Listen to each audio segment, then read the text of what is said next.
Voilà, donc dans le passage de Avad Imainu, on a affirmé quelque chose d'important, que l'histoire de la sortie d'Égypte nous concernait, et donc c'est une mitzvah d'en parler, et plus on en parlera, plus on sera digne de louange. Et donc pour cela, la Haggadah nous a raconté une histoire des 5 Khamim qui en ont parlé toute la nuit. Toute la nuit, ils ont parlé de la sortie d'Égypte. On arrive maintenant à une autre histoire, de celle de Rabbi Elazar ben Azaria. Cette histoire de Rabbi Elazar ben Azaria va encore plus illustrer l'importance et la nécessité de parler de la sortie d'Égypte. On nous dit comme ça que Rabbi Elazar ben Azaria a dit une fois comme ça. Il s'est exprimé, il a dit voilà, j'ai 70 ans. Et je n'ai pas réussi à ce que soit mentionné la sortie d'Égypte la nuit. Juste pour information, vous savez que le schéma Israël est composé de 2 paragraphes, Ve'afta et Ve'aya. Plus tard, les Khamim ont rajouté un troisième paragraphe qui est Vayomer, dont le but est de mentionner la sortie d'Égypte. Ani Hashem Elokechem Shel Tzitram Eretz Misraim, on parle de la sortie d'Égypte.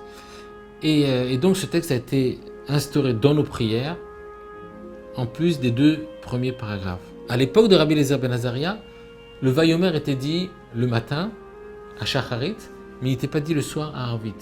Et Rabbi Elazar ben Azaria, lui, avait l'intuition, en tout cas, il avait la conviction que ce paragraphe devait être aussi dit le soir. Et donc, c'est ce que nous dit ce paragraphe. Rabbi Elazar ben Azaria dit voilà, j'ai 70 ans, vélo zachiti. Et je n'ai pas obtenu, je n'ai pas réussi, je n'ai pas pu me convaincre, que la sortie d'Égypte soit aussi dit le soir, que le troisième paragraphe du schéma Yomer soit dit aussi le soir dans Arvit.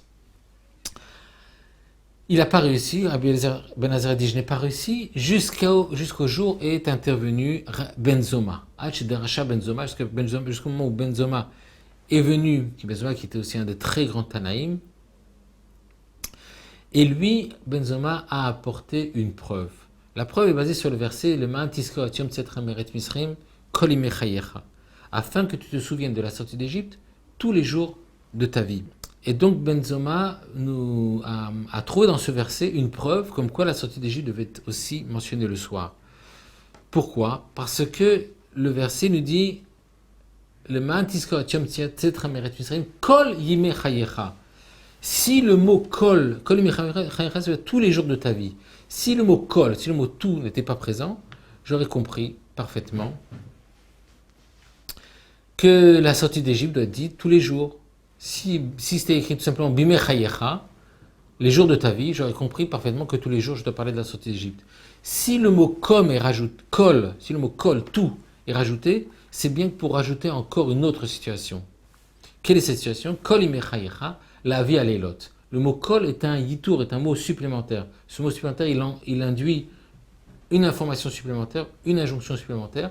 Quelle est cette injonction ? C'est-à-dire de parler de la sortie d'Égypte non seulement le matin, mais aussi le soir. Donc grâce à Benzoma, Rabbi Elazar ben Azaria avait la preuve que la sortie d'Égypte devait être dite aussi le soir.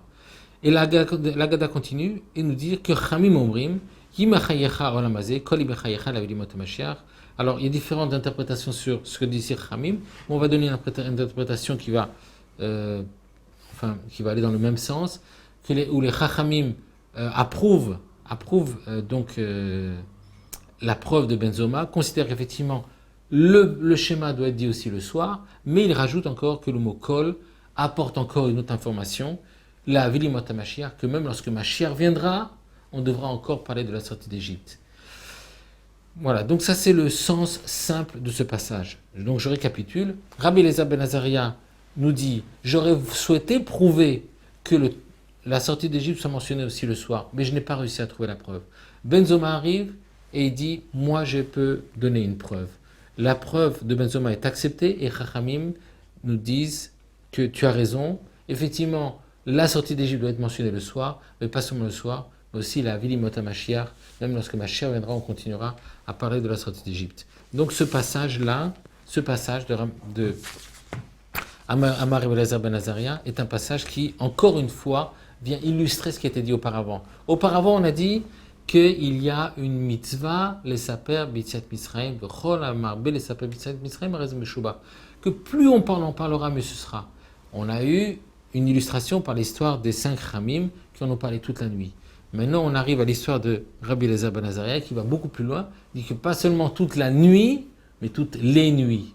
Toutes les nuits, il faut parler de la sortie d'Égypte. Et les Chachamim interviennent, ils disent non seulement le jour et non seulement la nuit, mais même la vie limot Mashiach, et même lorsque Mashiach viendra.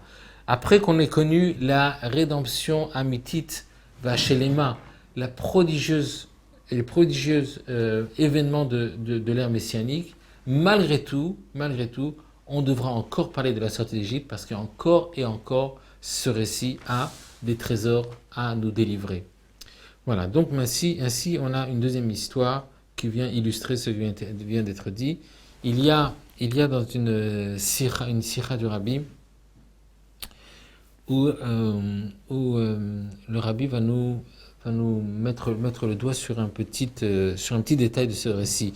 On voit ici que Rabbi Eliezer ben Azaria dit Areani keven shana. Il dit voilà, j'ai comme 70 ans. Pourquoi il ne dit pas j'ai 70 ans? Pourquoi il dit j'ai comme 70 ans? Et Chachamim nous explique en fait ça correspond à un événement qui s'est passé dans sa vie. Vous savez que Rabbi Eliezer ben Azaria a été sollicité pour devenir un des grands maîtres du Beddin, du grand tribunal rabbinique qui siégeait avant à cette époque-là. Et il a été donc sollicité pour devenir le maître, le chef. Et il n'avait que 17 ans. Il en a parlé à son épouse. Oui, il était marié, il était jeune, il était déjà marié. Il en a parlé à son épouse et sa femme lui a dit écoute, je pense que l'idée n'est pas très bonne parce que tu vas être obligé de t'imposer dans cet hémicycle. Tu vas être obligé de t'imposer auprès de grands maîtres, alors que toi, tu n'as même pas encore ce qu'on appelle Khatimat Zakan, tu n'as même pas encore les poils de la barbe qui sont visibles, et donc c'est pas un respect pour les grands maîtres de la Torah d'être dirigé par quelqu'un qui a ton aspect. Et donc Rabbi Eliezer ben Azaria a priori a accepté donc la remarque de sa femme, a décidé de refuser ce poste. Et le lendemain matin, il s'est réveillé avec une grande barbe. Et c'était donc un signe du ciel pour lui demander, malgré tout, d'accepter ce poste et de ne pas prendre prétexte de son aspect très jeune pour refuser ce poste. Et donc c'est pour ça ici qu'il dit Areani kevenchim shana. Il dit j'ai comme 70 ans. Il ne dit pas j'ai 70 ans, il dit j'ai comme 70 ans. Parce que 70 ans, il n'avait pas vraiment. Il n'avait que l'aspect de 70 ans sans avoir vraiment cet âge-là. Et par rapport à cette histoire, le rabbi pose une question. Il dit mais quand même, là on ne comprend plus. Parce que Rabbi Eliezer ben Azaria s'appuie sur son âge pour exprimer l'ampleur de son échec. Il dit je n'ai pas réussi. Et pour montrer à quel point il a échoué, il dit j'ai 70 ans. Mais pourquoi il nous parle de son âge? Pour parler de son échec, alors que cet âge n'est pas un vrai âge. Vous comprenez? S'il n'a juste que 17 ou 18 ans, ou s'il est encore très jeune, pourquoi appuyer son échec sur la base de son âge, alors que cet âge, il ne l'avait pas? Pourquoi est-ce qu'il dit donc j'ai comme 70 ans et je n'ai pas réussi? Il aurait dû tout simplement dire je n'ai pas réussi. Voilà, je n'ai pas réussi. Et donc le rabbi donne une explication très intéressante. Vous savez, nous avons une information qui nous vient des textes mystiques qui parlent de ce qu'on appelle le Gilgul. Le Gilgul, vous avez peut-être connaissance de cette notion. Le Gilgul est ce qu'on appelle la réincarnation. On sait que parfois les âmes juives se réincarnent, c'est-à-dire qu'elles ont vécu dans un corps, ensuite elles vont, plusieurs générations plus tard, revenir dans un autre corps, pour différentes raisons. Généralement pour terminer un travail ou pour différentes raisons. Donc les âmes juives viennent et se réincarnent parfois. Et donc dans ce texte-là, on nous dit que une information qui est vraiment très intéressante, c'est que Rabbi Eliezer ben Azaria était donc une réincarnation. Réincarnation du prophète Samuel, Shmuel Hanavi. Il était la réincarnation de Shmuel Hanavi. À ce moment-là, avec une information pareille, il y a beaucoup de choses qui vont devenir beaucoup plus claires. On sait que Shmuel Hanavi a quitté ce monde à l'âge de 52 ans. 52 ans. Rabbi Eliezer Ben Azariah, lorsqu'il a parlé, il avait 18 ans. Donc on comprend maintenant pourquoi il parle de son âge. Il parle de 70 ans, parce qu'il tient compte aussi des années où son âme a déjà vécu dans un corps, à l'époque où son âme était dans le corps de Shmuel Hanavi. Et donc Rabbi Eliezer Ben Azariah considère aussi qu'effectivement il est jeune, il n'a que 18 ans, soit, mais il considère que puisque son âme a été aussi présente dans le corps de Shmuel Hanavi, donc elle en a retiré un certain nombre de forces, elle a retiré un certain nombre de korot. Et donc c'est ce que dit ici Rabbi Eliezer Ben Azariah, il dit voilà, j'ai 70 ans. Même s'il n'a pas 70 ans, il parle de ses 70 ans. Pourquoi? Parce qu'il sait que la présence de son âme dans un corps précédemment lui a donné un surplus de pouvoir et de capacité et un potentiel nouveau. Et donc c'est pour ça qu'il considère que c'est d'autant plus un échec du fait de ses 18 ans, soit, mais aussi du fait des 52 ans précédents qui lui ont aussi apporté un certain nombre de forces. Donc en tout, ça fait 70 ans. C'est pour ça qu'il dit j'ai comme 70 ans. Il parle de son âge alors qu'il n'avait pas vraiment 70 ans. Donc voilà, ça c'est le sens et la réponse à cette question. Et à partir de là, le rabbi nous donne deux enseignements. Et ces enseignements sont aussi importants dans le cadre du message qu'on veut transmettre à l'enfant le soir de Pessah.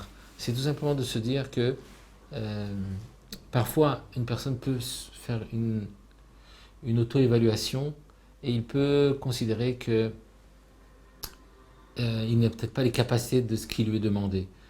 Il se dit, ok, la Torah et nos maîtres nous demandent d'avancer à un certain rythme, d'accomplir un certain nombre de choses, mais moi, je me connais, selon mes capacités, je pense que je ne peux pas faire telle et telle chose.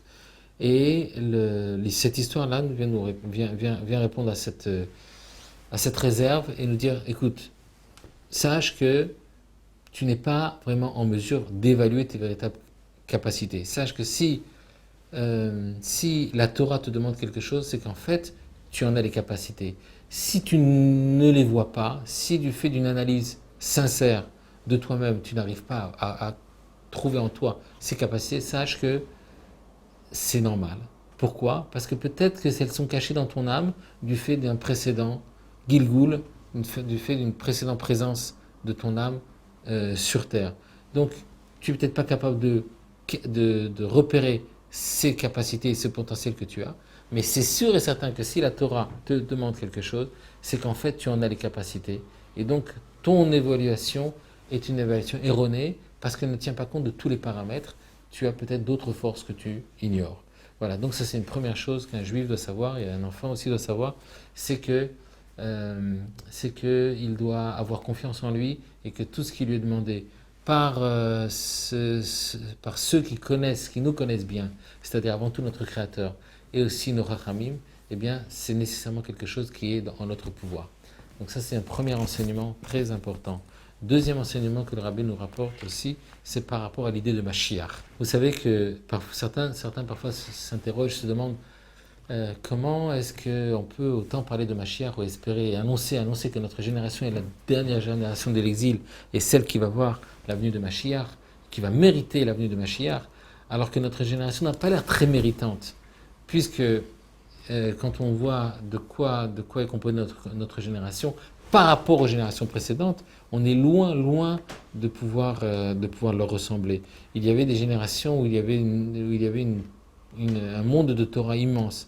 Il y avait des générations de Messirut Nefesh où il y a eu un esprit de sacrifice extraordinaire. Il y a des générations qui ont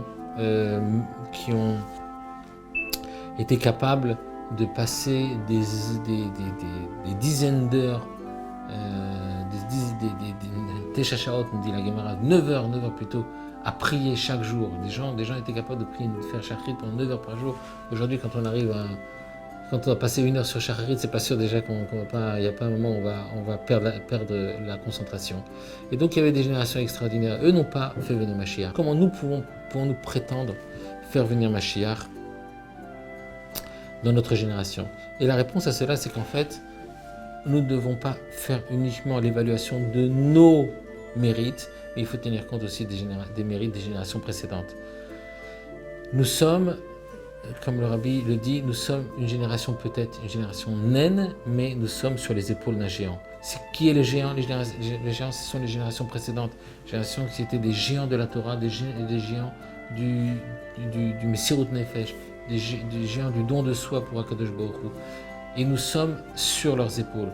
Et même si notre génération pourrait paraître une génération naine, une génération peut-être pas très méritante, mais en tout cas, nous, lorsque le nain se trouve sur les épaules du géant, eh bien, il atteint plus haut que le géant et il voit plus loin que le géant. Et donc, nous sommes la génération que nous sommes, et quoi qu'il en soit, si on nous dit que ma chère c'est pour maintenant, c'est ma chère est vraiment pour maintenant, grâce au mérite des générations précédentes, et évidemment grâce à notre mérite, et Bezrat Hashem, nous devons avancer d'un pas ferme et déterminé vers la Géoula Amitit V'Hashelema, avec la joie de la rédemption définitive et pour tous les peuples juifs, pour tout le monde entier.